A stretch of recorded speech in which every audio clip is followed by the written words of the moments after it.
சின்ன வயசுல இருந்து என்ன பொம்பளை பொறுக்கின்னு சொல்லியே என் வாழ்க்கையை நாசம் பண்ணிட்டீங்களாடா. இளம் வயசுல எல்லாரும் கிண்டல் பண்ற மாதிரி தான் நானும் பண்ணேன். ஆனா அதை புரிஞ்சுக்காம இந்த ஊரே என்ன தப்பா பேசி இந்த ஊர்ல எவனுமே எனக்கு பொண்ணு கொடுக்காம மாதிரி பண்ணிட்டீங்களா? ஆட என்ன பண்ணி இந்த வயசுல போய் எனக்கு என்ன கல்யாணம்? அப்படியே எனக்கு கல்யாணம் ஆசை வந்தாலும் நம்ம ரேஞ்சுக்கு ஒரு பத்மினி, சாவித்திரி, சரோஜரேவி அப்படி. அப்ப நம்ம ரேஞ்சுக்கு நீங்க குழந்தை வயசு வளர்ற வயசு, உங்க ரேஞ்சுக்கு வந்து ஒரு மணிஷா கோயிலெல்லாம் ஊர்மலாம் ஐஸ்வர்யாராயி அப்படி. மூத்த பொண்ணு கட்டிக்கிட்டா 10 லட்சம் ரூபாய் தரேன். இல்ல மாப்பிள்ளைக்கு 25 லட்சம் ரூபாய் கடை இருக்கு, 15 இடிக்குதே. இதுதான் ரெண்டாவது பொண்ணு, சேர்த்து 2 பேரையும் கட்டிக்கங்க, 20 லட்சமா தரேன்.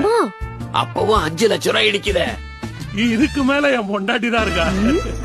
இன்னும் மொத்த குடும்பத்தை நம்ம தள்ள கட்ட தூக்கிட்டு வந்தா நீதான் என்ன காலம் பூரா வச்சு கஞ்சி ஊத்தணும். யார்? நானு. நீயே.